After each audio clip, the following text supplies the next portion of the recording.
And welcome to the NESN Soccer Show. I'm Mark. That's Marcus. Who's that? Nick Goss. That's Nicholas Goss, a special guest, because there's so much to talk about in the world of soccer right now that we had to bring in a third person. Makes sense. He doesn't get a fancy official NESN Soccer Show iPad like we have. Maybe someday. Yeah, maybe a couple shows. Gotta earn my stripes. But yeah, Nick Goss writes for NESN.com, as I'm sure maybe many people have heard before. I hope so. But we're going to jump right into Champions League recap and action and analysis. We're officially halfway through the Champions League group stage. Right now, there are some surprises, a lot of kind of what we expected, but let's jump right into Group A. We're going to go group by group, break down what we thought was going to happen, what we think is going to happen from here on out, and how it's gone. So Group A, Man United leads the group with 9 points. Marcus, any surprises from Group A? No, I thought Man United, that this was an absolute cakewalk for them when the draw happened. And look, they've got 3 wins out of 3, 8 goals scored, 1 against. I wasn't quite sure what we should expect from Romelu Lukaku. I took a lot of heat for calling him a 15 million pound player at the beginning of the season. He's scoring in the Champions League, and that is really the true test of, how good a player is, what he does at this highest level of competition. So not so much surprise, more I'm just eating crow. Yeah. Nick? I expected Manchester United to walk through this group too. A good 1-0 win this past match day. And for me, Benfica 0-3 is not, they're not as strong as they used to be in the past, but still really disappointing. Lost their first game to Moscow 2-1, then they lose 5-0 to FC Basel. That's unacceptable. Right. I'm sorry. And then a close 1-0 loss to Man United. Their next game on Halloween is against Man United. They have to get something from that, or it's going to be really tough for them to progress. Well, we want to keep it moving here, but I think I have pretty much the same opinion as you guys with this group. Man United on top, it's what we expected. Benfica's a disappointment, but frankly didn't expect them to have much of a chance to go terribly far in the tournament anyway. Group B, PSG leads the group with 9 points. I guess sort of the most surprising is, or not necessarily surprising, but they proved that they are legitimate contenders to maybe win the Champions League with their convincing win over Bayern Munich. Bayern is on a bit of a downturn. They fired their manager a few weeks ago now, maybe a couple weeks. Few weeks. But Marcus, again, what do we think about this group? PSG, what I call them, scary good a few shows ago. Yeah. 12 goals scored, none conceded. They're the best team in the Champions League right now, period. Yeah. Yeah, I have to agree with that. I think we all expected PSG and Bayern to top this group. Bayern losing 3-0 to PSG, that was a statement game, I think, for PSG, demolishing them like they did. Cavani and Neymar, maybe the best partnership up front. Cavani with 4 goals in the Champions League, Neymar 3. I mean, it's tough to stop those guys. Yeah. Again, I'm right there with you guys. PSG, I look for them, anything less than reaching the semifinal, I think would be a huge disappointment or a surprise to like the rest of the world, and I'm sure it's a disappointment for them if they don't win it. It's win or go home. Group C, I think one of the more intriguing groups, not just because I have a genuine interest in one of the teams, but Chelsea leads the group with 7 points. Roma is second with 5th, and Atletico Madrid stuck on 2 points after they tied Qarabag on Wednesday on match day 3. So they dropped a couple points there, but I think it's a little surprising to see Atletico in 3rd, even though we're only halfway through. Chelsea, kind of typical, but Roma, I think, stealing the point from Chelsea in London, able to score 3 goals on the road after being down 2-0, I think was a very surprising performance, frankly, but very encouraging and dangerous for Atletico going forward that they're playing as well as they are. Yeah, Atletico has struggled a bit in the La Liga this year too. 4 wins, 4 draws. They're in 4th place right now. Already a gap to close there. And they drew against Roma, lost to Chelsea, and then that Qarabag draw. It was just really bad. That's a team you have to demolish.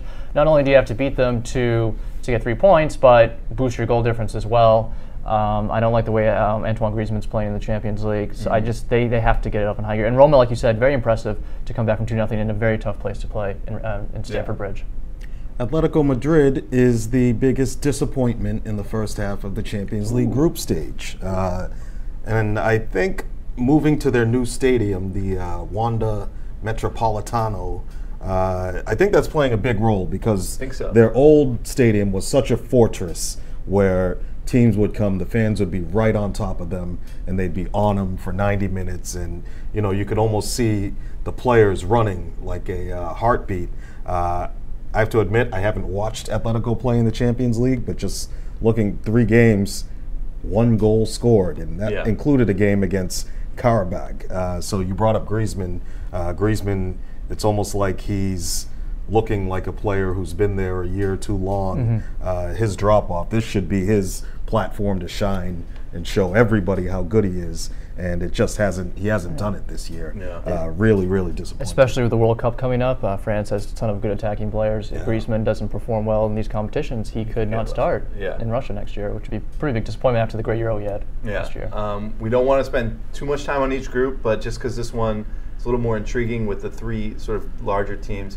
Before the tournament, Marcus, we talked about how basically the games versus Karabakh might be more important if each team had managed to just win all their matches against them and they ended their group stage with 0 points, then it would have been kind of an afterthought. But as soon as somebody ties them, then it's suddenly just a giant mark on the entire group stage for them. There's 2 points that they just can't get back. Yeah, and I at the beginning, I think I predicted Chelsea and Atletico would go through, but I mean, Roma's got as good a chance as they could really ask for. They're only up 3 points on Atletico Madrid, but having that advantage means Atletico might have to take some more risks and play in a way that they don't normally do, maybe open themselves up, and it could get worse for them, believe it or not. Well, we'll see how that group shakes out. We'll keep a close eye on it. Group D, Barcelona leading the group, sort of reestablishing themselves as, we're not going anywhere. We're still Barcelona. We still have Lionel Messi. So they've won all 3 of their matches. Juventus right there with 6 points. Any big surprises out of this group? I don't think so. I think we would have thought that those Juventus and Barcelona would go through. Interesting, Barcelona defeated Juventus 3-0, which I thought was one of the better performances they've had in a while. Messi scoring twice, Barcelona 64% possession.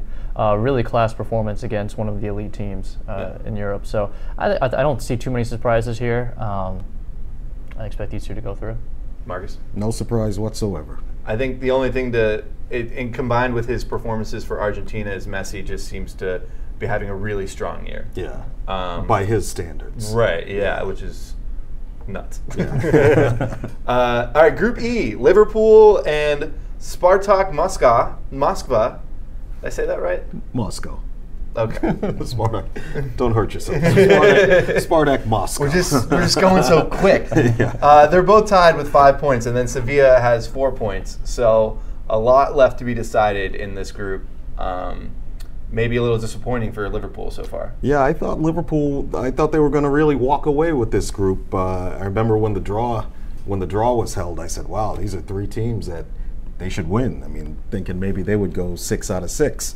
Well, they've got 1 win, 2 draws. Their first 2 games were really disappointing, but then, boy, did they turn it around against Maribor. Scored 7-0, but I'm looking at the standings here. They've got 10 goals. Take those 7 out in the other 2 games, they've only scored 2 goals. So, that's is it a statistical blip or is it a sign of what's to come from Liverpool? We're not quite sure, but I would expect them to be a little stronger in the second half of this group stage. They've got Maribor at home on November 1st. They've got a trip to Sevilla November 21st, and then they've got Spartak Moscow at home on December 6th. So 2 home games, and then they really have to get up for that Sevilla game. I still think Liverpool can win this group, but they're making it really hard on themselves. I'm a little disappointed in Sevilla. Experienced European team, -1 goal differential right now, just 4 points in 3rd place. Lost 5-1 to Spartak Moscow in their last game, and away in the Champions League, they've scored 3 goals. They've given up 7. That's pretty worrying for me. They did play well against Liverpool. They've played well against Liverpool in the past in European play, but I expect a little more from them going forward. I'm a little disappointed with them. Well, I think another group to really keep a close eye on, because Sevilla could just sort of bounce back, and Liverpool could spring away, and you just don't really know what's going to happen. So it's keeping things interesting in the group stage, which we always like. Group F, Man City playing pretty well, 9 points. I'm kind of disappointed, or the Serie A sort of continues to maybe disappoint a little outside of Juventus in European play. Napoli on 3 points. Yeah. Marcus, any thoughts there? That loss to Shakhtar on September the 13th, my goodness. Shakhtar, they've had some good teams in the past, and they've been in the knockout rounds in the past, but this is also a team who I'm pretty sure they're still playing thousands of miles away from their home base because of the ongoing conflict in Russia and eastern Ukraine. So I expected Shakhtar to maybe finish last in this group. Feyenoord's taking the honors right now. Three losses, 2 goals scored, 9 against. Napoli still has a chance to overturn that advantage. And they've got a home game against Shakhtar on November 21st. It's must win because they'll be coming off of a game. The game prior to that is against Manchester City, which they might not win. So Napoli's backs could be against the wall after this 4th game, and interested to see how they'll respond. They're playing so well domestically. Yeah, they are. Disappointed in Napoli, as you mentioned, leading Serie A and just doing so poorly in the Champions League is a little bit difficult to wrap your head around. It's, but yeah, the Man City, doing what they're supposed to do. 8 goals for, 1 against, 3 wins, a good win against Napoli 2-1 on October 17th. So I think they're under a lot of pressure to win the Champions League. That's their goal right now. They've already done what they needed to do in England. So they're just doing what they have to do. Back to Napoli, the Serie A's lack of success in European play, sort of outside of Juventus, I feel like almost diminishes the success of Juventus. Like, they'll make a Champions League final and everybody will still sort of say, well, I don't think they're actually going to be able to win. I don't think they're actually going to be able to beat Real Madrid, because they just see the lack of success from the rest of the Serie A, and they maybe don't take their success domestically seriously. So, I mean, it's just kind of time for the entire Serie A to step up. Sure. But Group G, Besiktas, 9 points, 3-0. Going well, kind of an obscure group, but Marcus, what do you make of Group G? Besiktas, biggest surprise in the Champions League. Yeah. I don't know what they're doing with 3 wins out of 3, but 7 goals scored, 7 goals for, 2 against. From what I hear, Ryan Babel, I don't know if you remember him, but former Liverpool player. He was a former Dutch international. I think he spent 6 years away from the national team. He just got called up for their last qualifiers. Don't see that every day. Yeah, he's playing well. This group really looks flipped from what I expected. I thought Monaco and Porto would fare really well, or maybe Red Bull Leipzig would come in and knock one of the either the Portuguese or the French side out. But yeah, Besiktas first, and then it's a 3-horse race for that second place spot. I still think Red Bull Leipzig I think they'll pull it out, but really disappointed in Monaco. They were semifinalists last year, lost 1 player, Kylian Mbappe, and now it all goes to kaput. That's a good player. I feel like, he's a really good player, but I feel like they still have Lamar, they still have a lot of other good players. They should be much better than what they've shown so far. -4 goal differential, 0 wins. FC Porto, another veteran of the Champions League. Maybe not every single year. Maybe not the same strength in their side and depth that they've had in the past, but still should be good enough to be more competitive. But I agree, Marcus. I think our rival Leipzig will find a way to qualify. Yeah. I think you guys might have just said it, though, that don't be surprised if by the end of the group stage it's all flipped. And I don't see a road back for Monaco, unfortunately. I mean, if they rip off 3 wins, who's to say they can't do it? Well, it's possible, but because they're supposed to be able to do it. That's what we're saying. Well, they've got to go to Turkey. They host Red Bull, and then they have to go to Portugal. No easy. Yeah, not easy to do, but playing like they're playing, I mean, it's almost like they've given up on European competition altogether at this stage. We'll see. You have more faith in them than I do. I was just playing devil's advocate. Okay. Well, so we left the best for last. Group H, going into the tournament, everybody immediately went to this group. Tottenham, Real Madrid, Dortmund, and Apoel. Nicosia. So Tottenham tied Real Madrid in the last match day, so really good result for them. But Dortmund pretty disappointing. But at the same time, it's like somebody had to end up being disappointing in this group, and it's unfortunately for Dortmund them. I didn't expect them to be this disappointing. 3-1 losses to away against Tottenham, home against Real Madrid. I mean, that put them, 1 foot in the grave right there. But then they went to Cyprus and drew 1-1 against Apoel. That's almost, you can kiss the Champions League knockout phase goodbye with that result, especially given how well Tottenham's playing. Going to Real Madrid and getting a point from there is one of the hardest things to do in this sport, and they did it, and they're tied on points, goals scored, goal differential. They're going toe to toe with the best team in the world coming into this season. So, cheers to Tottenham. Tottenham's been great. Last year's disappointment not getting out of the group stage probably has galvanized them a bit. Doing well in England last year, and then coming in, as Marcus said, they're tied with Madrid on points, goal difference, goals for and against. Borussia Dortmund, just horrible draw against Apoel. I mean, that's a team not only you have to beat, we mentioned it earlier, that's a team you make up goal difference on. It's the first tiebreaker. You have to just crush them because the other teams are probably going to do the same. Dropping any points to them is a death knell, and I think that pretty much sealed Dortmund's fate. They don't only need to really win out basically, but they need help from other places. I don't see that. Yeah, winning out includes a trip to Real Madrid on match day 6 on December 6th. So don't want to put yourself in that position. Even if Madrid's clinched their top spot by then, which they Yeah. probably won't have the way Tottenham's playing. So it's going to be tough either way. All right, well, that's group by group.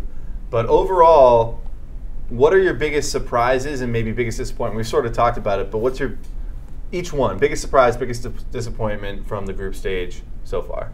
Biggest surprise so far for me is how bad Atletico Madrid and Dortmund have been playing, how poorly. And I guess I'm surprised and disappointed by them. PSG surprised me because bringing in Neymar and Kylian Mbappe, I thought they'd be good. Didn't expect them to be this good. So, good for them. Yeah, PSG fired on all cylinders. Even bringing in so much talent, they really haven't had. It's taken a pretty quick time to get up to speed and get chemistry with each other.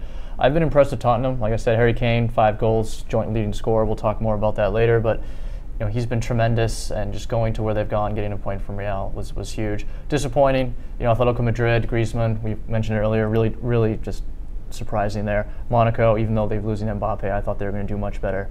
So I think those would be my disappointments and surprises. My biggest surprise, I guess, is Besiktas being on top of their group. We talked about that earlier.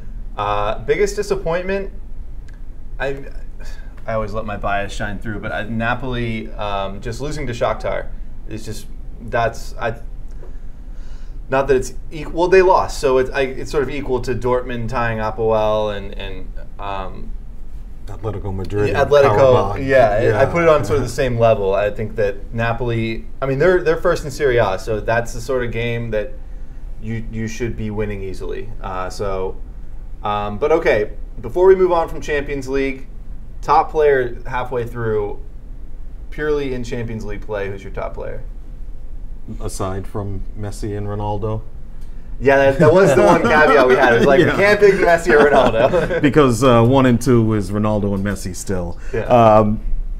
I've got to go with I think Mbappe is the one. I was going to say Mbappe. Neymar has been doing very well. Yeah. And I almost put Neymar in this, among these players you can't pick for top players. But Mbappe is just, he comes to a new team. Oh, right, yeah, I forgot to mention that. He's 18 or 19 years old, and he steps up to a higher level, and he's playing even better than he was last year when he carried Monaco to the semifinals. So I have to give it to him. He's been great. Every time I turn on and watch PSG, he just looks like he's making the difference. And what a player he's going to be. He's already a great player, but only more to come. Yeah, he'll only get better, I guess, right?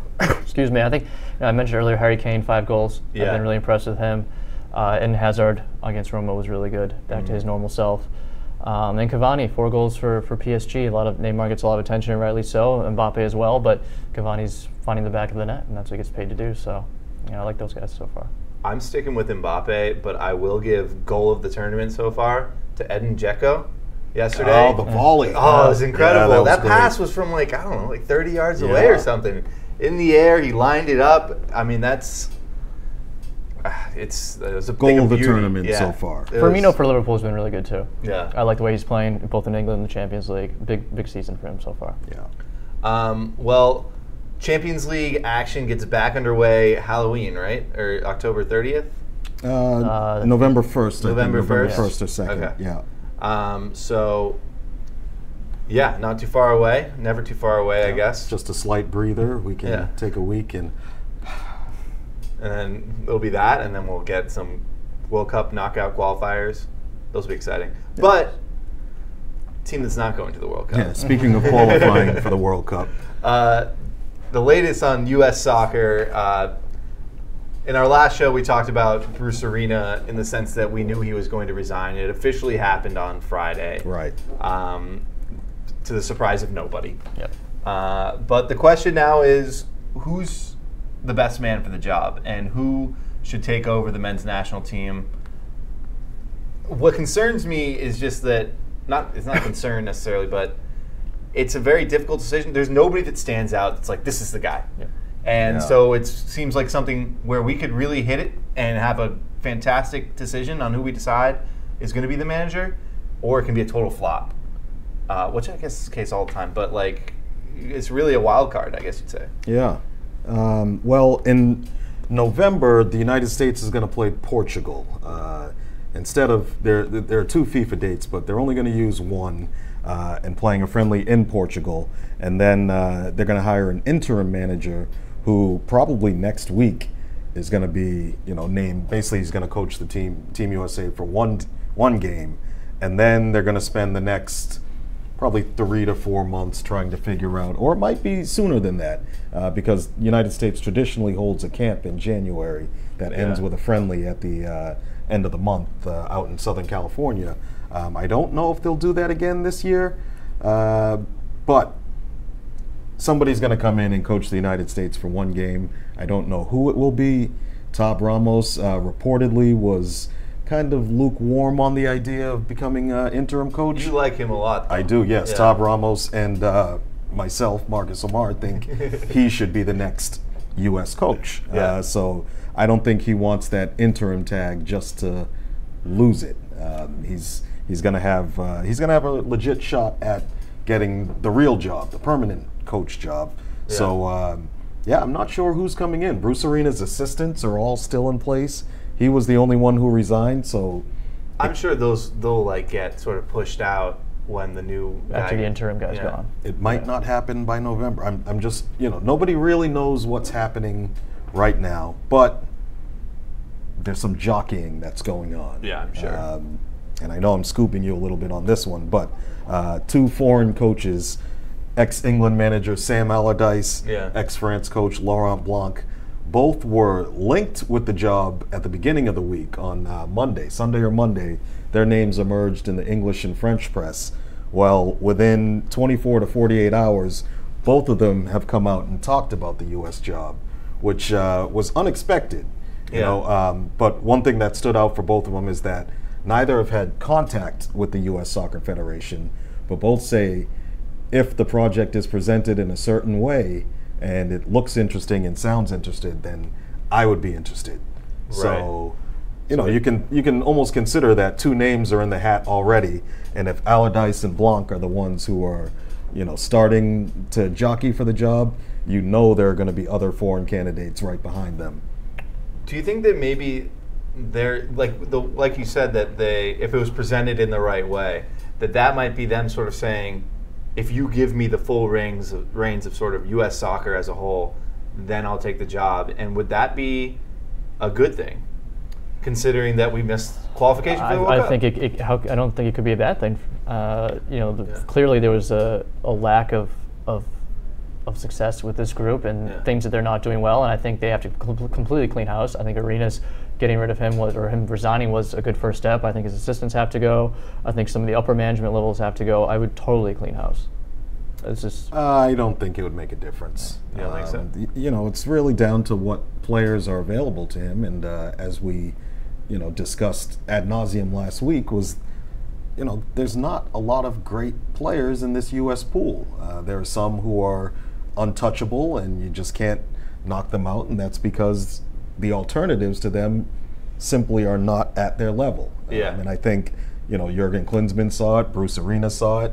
A lot of fans will say maybe this guy or that guy, but the team really, in terms of selection, there wasn't a lot difference in personnel between Bruce Arena's teams and Jurgen Klinsmann's team. So I don't think, another coach will necessarily come in and determine that, this player who's playing maybe domestically in MLS is all of a sudden worth starting on the national team over, let's say a Michael Bradley, for instance. Or he's a bad example, but go ahead. How much can a new coach of the national team have an effect on, or have a say in, what happens at a youth level and development of players from the sort of 16 to 20-year-old range? I mean, how much is that the responsibility of the head coach of the men's national team, and how much is it more on U.S. soccer as a whole? How much do they develop them, or how much set the framework for how we're going to play? Yeah, how we're going to play, set the framework, how we're going to train, where we're going to try and have our players play, that sort of idea. They can make recommendations, they can set guidelines, but the country's so big, there are so many players that it's not like Germany. Germany can say, every club team, give us your players from these months, and they can do things a lot more streamlined than the United States can. What the national team manager does is try to win games. Yeah. That's it. He can also be kind of a political leader and a rah-rah, issue rallying cries to the U.S. soccer community, but the scope of the job, and especially for the next, we're really looking at almost 2 years before the United States plays another meaningful game. So whoever comes in is going to have a wide range of, a lot of leeway to really tinker with tactics and personnel and formation. But, right. In terms of improving players or developing them, very little. What I wouldn't mind seeing is every national team, every U.S. national team from the senior team down to the under-15s, maybe playing the same way, same system, same tactics. There's got to be a uniform way to play. So when they come up, there's not the learning curve isn't so steep. Right. You mentioned Laurent Blanc. I really like him. Took France to the quarterfinals of the Euros in 2012 when they hadn't their stride. Brought Bordeaux to the Champions League semifinal in 2010. I don't think Bordeaux is going to get there anytime soon. No. Pretty well with Paris Saint-Germain too. Has coached a lot of good young players. I like him more than Allardyce. Yeah, for sure. We'll see what else. But I wouldn't mind a foreign manager. I know they did that with Klinsmann. Didn't work out, obviously. Yeah, but I like that route. Yeah. I think coming from someone from a major soccer nation with years of experience at multiple different clubs, preferably national team experience as well, would be the right way to go. I still, a lot of people are sort of putting the blame equally on Bruce Arena and Klinsmann. And I think you said it earlier, and I think Klinsmann especially was really grasping and trying to find talent, especially towards the end of his tenure, and he just wasn't able to find it. So it's not necessarily like it being a foreign coach doesn't scare me at all. It's just somebody that is very good at getting more than the sum of your parts, I guess you'd say. And, having not so great players achieve great things together, I guess. Mm-hmm. And that's not an easy thing to find. No, it is not. But as we were talking about developing the younger players, and we had a guest on last week that he said that ages sort of 16 to 20 is where U.S. players are really dropping off from the rest of the world. And I think I think we can agree on sort of U.S. soccer as a whole, and just sort of the culture of soccer in the United States. And up for running this coming winter is U.S. Soccer president, and a rumored candidate is Landon Donovan. That was a hell of a segue. That was. Anyway, Landon Donovan rumored to have interest in running for president of U.S. Soccer against Sunil Gulati, who is going to run again. What can we make of this? How much can we believe that he's actually interested in doing this? I believe that he's interested. Yeah. How interested, I don't know, but I think Sunil Gulati, it's time for him to go, quite frankly. I can agree with that. He's been there a long time. Just the way that the way this past qualification went is just, it's unacceptable. I'm sorry. Yeah. I waver on it because one, I follow this sport as closely as anybody in this building. I don't know exactly what the U.S. Soccer president does. Yeah. The CEO runs his name is Dan Flynn. He runs the day-to-day operations, and the president is more of a, he interacts with FIFA and hands out medals, and it's not, I'm not saying it's a ceremonial role, but a lot of people have been talking about U.S. Soccer needs new leadership and a new president to come in and do X, Y, and Z. I don't even know if the president has those powers or how the structure of the organization works. But as for Landon Donovan, he'd be good for quotes, good for clicks. I mean, he's sort of like stayed around the game in a very casual sense, it seems like. Yeah. Goes on TV sometimes, has some soccer camps in Southern California. I'm not sure this is the right thing for him. At least not yet. I think he was interested in coaching, and I remember seeing an interview in which he said that he doesn't just want to be handed like an MLS job. He wants to go to the proper channels and learn. And in the interview, he said, I don't want to be put in a position where I'm not prepared, because that's the scariest thing. That was always the scariest thing for me as an athlete, and it wouldn't be any different in any other part of life. So this seems like a situation where he wouldn't be prepared. Yeah. Which is why I'm just sort of questioning the rumors altogether. I wouldn't be surprised if maybe it was just a very casual conversation that was had, and he sort of was like, maybe someday that would be something that I feel like I could do, but I don't think right now he's ready or really able. Yeah, and Landon Donovan was playing 12 months ago. Right? Yeah. And he's, among the interviews he's given, he's talked about coaching, he's done broadcasting, he owns a little piece of Swansea City in England, he's trying to get an MLS team in San Diego. Landon Donovan's dabbling in a lot of things, and I think, this idea of running for president of U.S. Soccer is just another one. Yeah. I do think he probably has a lot of good ideas that U.S. Soccer should adopt and implement, but, does he have the political or administrative ability to, really lead this organization?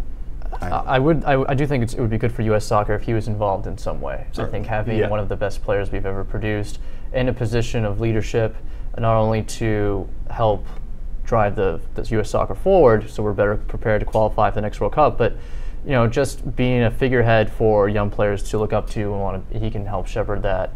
So I mean, if it's like you said, if the president doesn't have the same power as maybe the CEO does, maybe if that's the case, then I think his lack of experience isn't as big of an issue. Yeah. So maybe he's still not qualified to be the president. I would like him to be involved in some capacity. And it's an unpaid position. Right. That's a big issue, actually. But Landon Donovan made a lot of money playing, so maybe he could afford it. Yeah.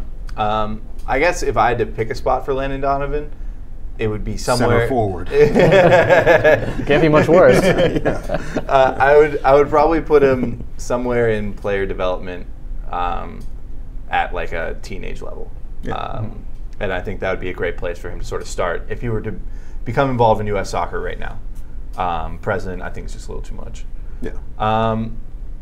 So U.S. Soccer, a lot of things going on, and the MLS has a lot of rumblings.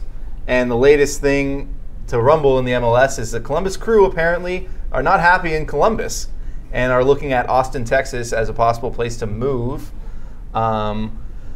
We were talking about it yesterday. We were like, has an MLS team ever moved before? And we're like, wait a second. Yes. But, not for a while. And MLS has sort of been growing and growing. And it seemed like each team, or most of the teams in their cities, were developing bigger and bigger fan bases. But Columbus isn't happy. But why not? Their owner, Anthony Percourt, he wants a new stadium, which is astounding because the Crew play in Mafre Stadium, formerly Columbus Crew Stadium. It was the first purpose-built soccer stadium in the United States, at least in the modern era. And now he considers it obsolete. It's not downtown. It's off the highway. You have to drive there. There's not much around the stadium. It's on the old Ohio State Fairgrounds, so not a lot of bars, no restaurants. I think there are some luxury boxes, but he probably want more and more buy-in from the city's corporate community. So he's saying that financially the Crew are being left behind the rest of MLS. They are one of the founding members. I think they were the first team that were either the rights were sold to own them.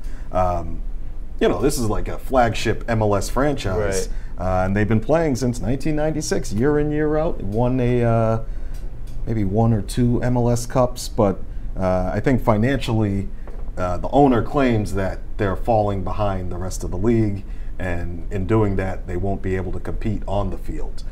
That's his argument. When I sort of think about this move, I don't really hate it that much, because if you're expanding MLS and you're going to add X number of teams, you can move Columbus. It doesn't necessarily have to be to Austin, but there is a big soccer following already in Cincinnati, and it's a bigger city. How did I know this was coming? I'm not even going to mention the club, but it's a bigger city that's already soccer crazy. So if you put an MLS franchise there, it's kind of like, just with the intangibles, already better than being in Columbus. And then you just have the Columbus franchise move to whichever city you like. It doesn't necessarily have to be Austin. Yeah, I mean, the arena that the Blue Jackets have in Columbus is right in the city. It's beautiful. Yeah. Like, that's what Columbus probably is looking for. Yeah.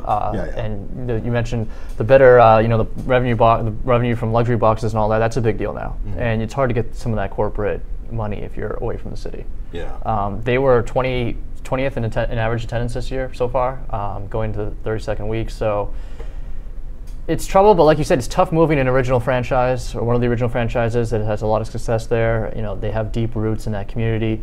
Although we've seen it before, those teams moving in other sports. We discussed that yesterday in our pre-show meeting. So it's tough to move, but is Austin really the best place? I don't know. It's weird because you hear so many good things about Austin, as far as a lot of young people living there, and just the city sort of growing a lot. But yeah, it was a little surprising to see it pop up as a potential city. You got 2 teams there already. Yeah. So FC Dallas last in attendance this year. So Houston Dynamo close. I mean, it would turn Texas into an MLS, a bit of a hotbed. But my reaction to this is, in terms of good move, bad move, I don't really see the point in it. I don't know what the numbers are and how valuable the Crew happen to be, but should they move from Columbus to Austin and play in a brand new downtown sparkling stadium as the owner wants, will that all of a sudden make the club worth $500 million? No, I don't necessarily see an MLS team coming to Austin and then all of a sudden the city becomes wild about MLS and watching it. Now, the gold mine that I don't think any Major League Soccer team has cracked yet is, how do you get a city to really tune in and watch games where you're not relying so much on attendance and concessions and luxury boxes for your revenue, where you get a big fat TV contract. I don't see how moving from Columbus to Austin furthers that. I don't either. And there's a lot of competition in Texas, not only from 2 MLS teams being there already, but in Austin, the University of Texas football. That's probably the biggest team in the state, quite frankly. You have a couple NFL teams, NBA. 3 NBA teams. 3 NBA teams now, and NHL team. Yeah. So there's a lot of competition there. Like, is Austin going to want to foot the bill for a new stadium? That's always difficult. I think there are better places than Austin. Yeah. Nothing against the city, but I don't think that's the best spot for Major League Soccer. Okay, so just real quickly, if you had to pick, say, your top 2 MLS franchise cities right now, what would you pick?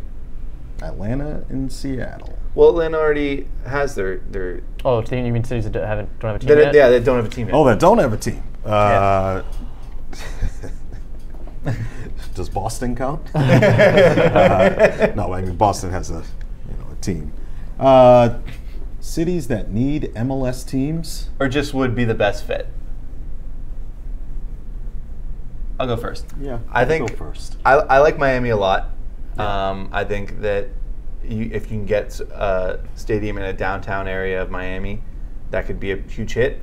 And then I love San Diego also, what Landon Donovan's trying to do, because San Diego also has a great downtown area, and Southern California is crazy about soccer in the first place. And I think you got 2 teams in LA, and it would be just as good to have another in San Diego, I think. So those are my 2.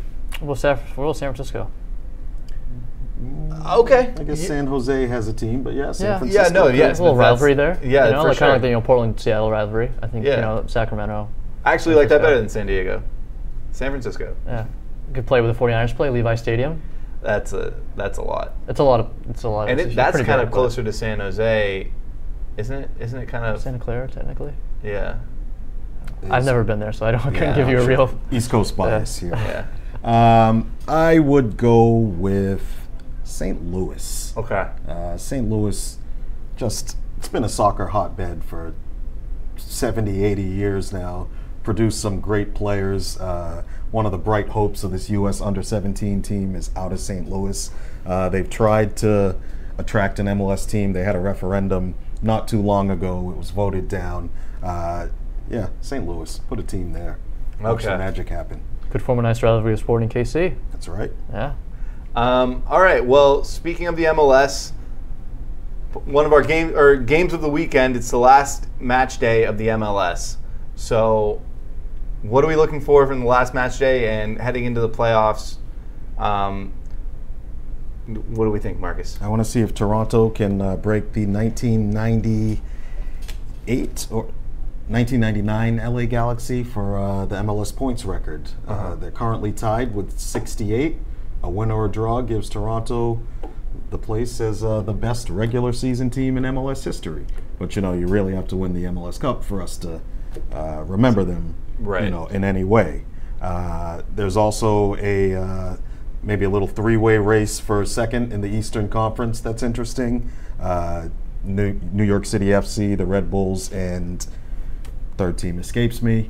And then there's some jockeying going on for the last playoff spot in the West between Real Salt Lake, San Jose, and FC Dallas.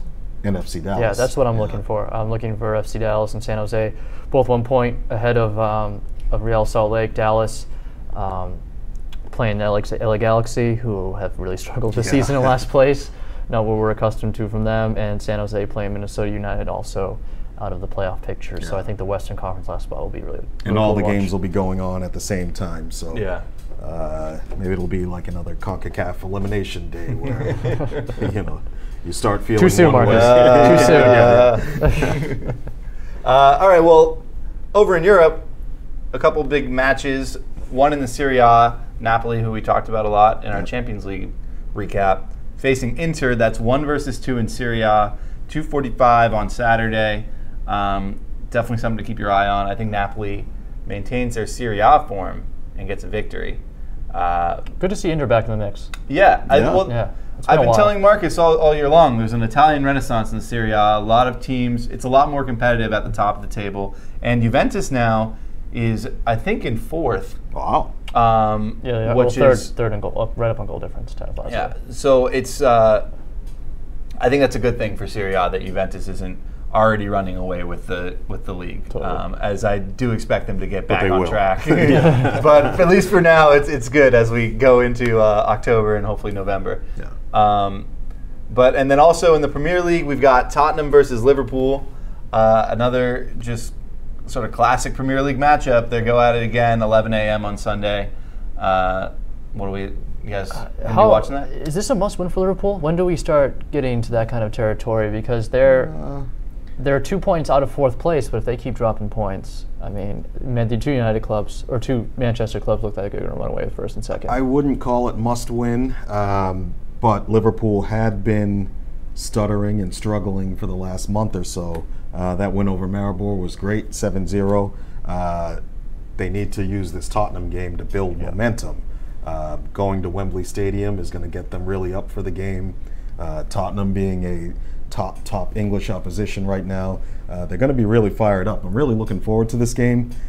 A Twitter user asked us at NESN Soccer whether I thought Liverpool would win the game, and I wavered. I said they can, but I wouldn't go out and predict that they would, not with the way Tottenham's playing nowadays. 3 years ago, Liverpool versus Tottenham meant, it was going to be a good game, hard game, but Liverpool would pull it out. I think that's been flipped now, where Tottenham is they're playing at a higher level, and Harry Kane. I think Liverpool was a bit unlucky to not get more from they did from the Manchester United game. I thought they outplayed Manchester United, but they've had 2 draws. 3 of the last 4 league games have been draws, dropping valuable points there. They've got to start picking up the pace. This is a huge game for them because they played Chelsea in November, but other than that, it's not a brutal Premier League schedule. So I think this stretch is really important for them. All right. Well, an exciting weekend of soccer ahead, and an exciting month of soccer ahead, I guess you'd say. Oh yeah. But thanks for joining us with our Champions League recap. We'll keep our eye on USA Soccer. And Nick, thanks for coming on. Thanks for having me. I appreciate it. Yeah, a great insight. Thank you. Maybe get you an iPad next time. I hope so. We'll see. We'll have to go back and review the show and see if you get one. Grade my performance. I think he's ready. All right, well, thanks, and we'll see you again next week.